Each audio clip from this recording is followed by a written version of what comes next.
आगे बढ़ते हैं, रुक कर रहे हैं बांसवाड़ा का, जहां पर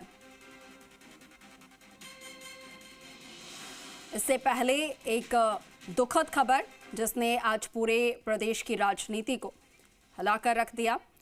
आपको बता दें कि कांग्रेस के वरिष्ठ नेता और पूर्व वो विधानसभा के अध्यक्ष भी रहे रामेश्वर डूडी, जिनका निधन हो गया, पूर्व नेता प्रतिपक्ष रहे और कांग्रेस के सीनियर लीडर रहे रामेश्वर डूडी, जिनका निधन हुआ देर रात। बताया जा रहा है कि 62 वर्ष की आयु में देर रात करीब 1 बजे उन्होंने अंतिम सांस ली और अगस्त 2023 से ब्रेन हेमरेज के बाद वो कोमा में चल रहे थे।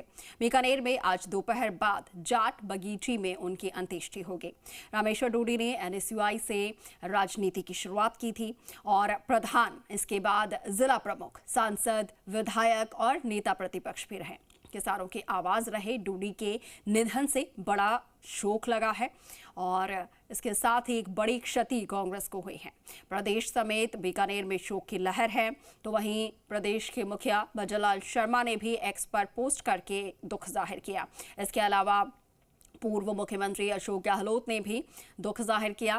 केंद्रीय मंत्री अर्जुन राम मेघवाल, बीजेपी प्रदेशाध्यक्ष मदन राठौड़, PCC चीफ गोविंद सिंह डोटासरा ने दुख प्रकट किया और अंतिम संस्कार नोखा रोड उदय रामसर में होने वाला है, जहां पर तमाम प्रदेश भर से राजनीतिक जगत के जो लोग हैं वो पहुंचेंगे। जगह आपको बता दें कि परिवर्तित यहां पर किया गया है और कई बड़े दिग्गज इसमें शामिल होंगे।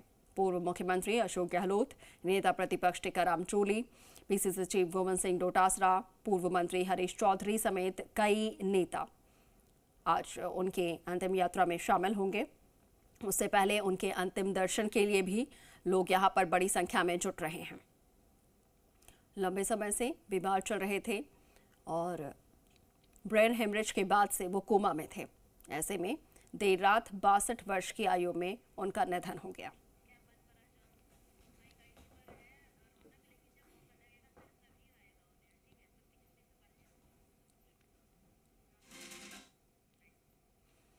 और सहयोगी रौनक व्यास हमारे साथ लाइव जुड़ रहे हैं, उनका रुख कर लेते हैं। रौनक, अभी कौन कौन वहां पर पहुंचे हुए हैं उनके अंतिम दर्शन करने के लिए?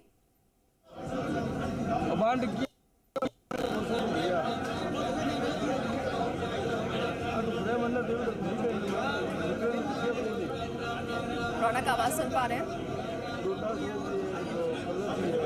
चलिए, रौनक तक आवाज नहीं जा पा रही है, लेकिन तस्वीरें जरूर हम आपको दिखा रहे हैं। PCC चीफ गोविंद सिंह डोटासरा इन तस्वीरों में आपको नजर आएंगे। साथ के साथ कांग्रेस के कई नेता, कार्यकर्ता, पदाधिकारी जो है वो यहाँ पर पहुंचे हुए हैं। कई नेता यहाँ पर पहुंचे हुए हैं क्योंकि न सिर्फ कांग्रेस बल्कि पूरे प्रदेश की राजनीति के लिए ये एक बड़ी क्षति है और ऐसे में शोक की लहर। तस्वीरें आपको दिखा रहे हैं। पुष्प चक्र अर्पित करके उन्हें श्रद्धांजलि दी जा रही है, उन्हें नमन किया जा रहा है। प्रदेश के कई बड़े नेताओं ने दुख प्रकट किया और बीकानेर से ये लाइव तस्वीरें आपको दिखा रहे हैं। पहले उनके अंतिम दर्शन के लिए जो जगह थी वो कहीं और रखी गई थी, उसके बाद परिवर्तित किया गया। और देखिए, डोटासरा से बात करने की कोशिश की जा रही है। देखिए, रामेश्वर डूडी साहब एक ऐसे किसान नेता थे जो 36 करोड़ के साथ रहे। पूरे जीवन पर्यंत उन्होंने किसान की, दलित की, पिछड़े की, महिला की, नौजवान की आवाज़ देश की संसद हो, चाहे राजस्थान की विधानसभा हो, उन्होंने हमेशा उठाने का काम किया। और वो लोगों की भलाई के लिए इतने जिद के पक्के थे कि जब वो CLP थे और मैं चीफ व्हिप था तो उन्होंने किसान के कर्जे माफ की मांग को लेकर के 3 दिन तक राजस्थान की विधानसभा में धरना दिया। और जब वसुंधरा राजे जी रात को खुद आई तीसरे दिन कि डूडी साहब धरना समाप्त कीजिए, तो उन्होंने कहा मैडम पहले किसान के कर्जे माफ की घोषणा करो। तो उन्होंने कहा अभी इस पे सोचेंगे। तो डूडी साहब ने कहा नहीं, जब तक घोषणा नहीं होगी हम यहाँ से नहीं उठेंगे। उन्होंने कहा कब तक नहीं उठोगे? तो उन्होंने कहा जब तक राजस्थान की विधानसभा चलेगी अगर किसान के कर्जे माफ की घोषणा नहीं होगी तो रामेश्वर डूडी और उनका दल यहाँ से नहीं उठेगा। वसुंधरा जी ने कहा कि चलिए मैं घोषणा करूंगी, वो हम लोग धरने से उठे और 50,000 रुपए के कर्ज माफ की घोषणा की। ये डूडी साहब ही थे जो किसान के लिए, गरीब के लिए, उनका हक दिलाने के लिए अंतिम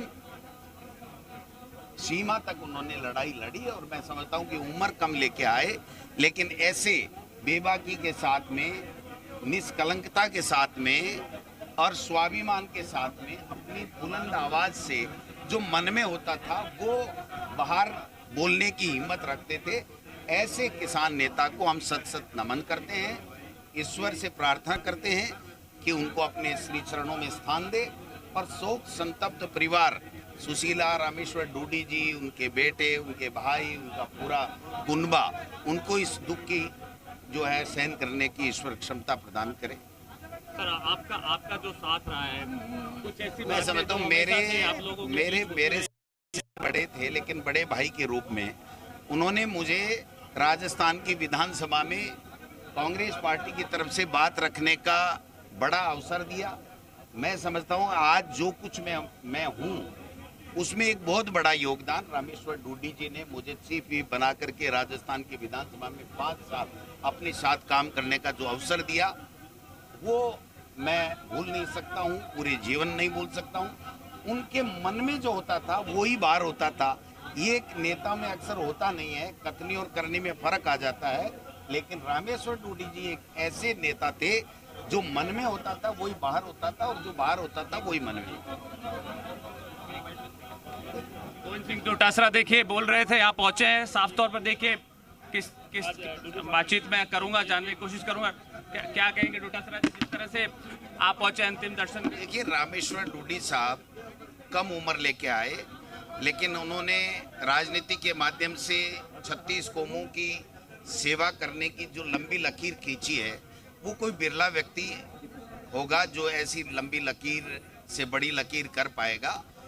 वो हमेशा, चाहे देश की संसद हो, चाहे राजस्थान की विधानसभा हो, चाहे पंचायती राज की संस्थाएं हों, हमेशा किसान के लिए, दलित के लिए, पिछड़े के लिए, नौजवान के लिए, मातृशक्ति की मजबूती के लिए, सबके लिए लड़ाई उन्होंने अपने जीवन काल में लड़ी। और आप देख सकते हैं कि राजस्थान की विधानसभा में जब वो नेता प्रतिपक्ष थे तो मुझे उन्होंने चीफ व्हिप बनाया, और चीफ व्हिप बनाने के साथ में ही किसान के कर्जे माफ की लड़ाई लड़ करके राजस्थान की विधानसभा में धरना दे दिया। और 3 दिन तक हाउस में रात को सोते रहे। जब वसुंधरा जी आई कि डूडी साहब उठ खड़े हुए, धरना समाप्त कीजिए, ये बहुत बड़ी बात है कि किसान का कर्जा माफ करना कोई साधारण बात नहीं है। उन्होंने कहा मैं तभी उठूंगा जब किसान के कर्जे माफ की आप घोषणा करोगे। तो उन्होंने कहा कितने दिन बैठोगे, कि जब तक आप विधानसभा चलाओगी तब तक बैठेंगे। आखिरी में वसुंधरा जी ने कहा कि मैं घोषणा करूंगी, आप उठिए। हमने वहां से धरना समाप्त किया और बजट में वसुंधरा राजे जी ने 50,000 रुपये किसान के कर्जे माफ की शुरुआत की, जिसको हमारी पिछली कांग्रेस की सरकार ने 14,000 करोड़ रुपए किसान का कर्जा माफ किया। वो रामेश्वर डूडी का संघर्ष था कि राजस्थान के अंदर किसी स्टेट ने कर्जे माफ की घोषणा उनके संघर्ष के कारण से करना पड़ा। मेरा सौभाग्य है कि मैं एक ऐसा नेता के साथ में मैंने 5 साल तक राजस्थान की विधानसभा में काम किया, जिनकी कथनी और करनी एक है, उनमें कोई फर्क नहीं है। जो उनके मन में होता था वो बाहर होता था, और बाहर होता था वो मन में। निडरता के साथ में, स्वाभिमान के साथ में उन्होंने पूरे जीवन में राजनीति की और हमेशा लोगों के लिए अपना जीवन जिया, अपने खुद के लिए या अपने पद के लिए नहीं जिया। ऐसे नेता को सत सत नमन। अंतिम प्रणाम आपका, इतना हुजूम है जन नेता पे। 100% किसान केसरी की उनको लोग उपाधि देते हैं, और वास्तव में थे ही वो किसानों के लिए। हमेशा उन्होंने अपने जीवन में लड़ाई लड़ी। सरकार होती थी हमारी, तब भी टकरा जाते थे सरकार से कि लोगों का भला कैसे हो। तो ये जो मादा है वो बिरले लोगों में ही मिलता है, जिससे रामेश्वर डूडी एक थे। बिल्कुल देखिए, जौन सिंह डोटासरा पहुंचे, अंतिम यहाँ पर दर्शन किए हैं। पूर्व मंत्री बीडी कल्ला यहाँ मौजूद, बातचीत करता हूँ। कल्ला साहब क्या कहेंगे? देखिए, आप लोगों का तो एक कहते हैं एक जोड़ी रही है आप लोगों की, जिस तरह से आप लोग साथ काम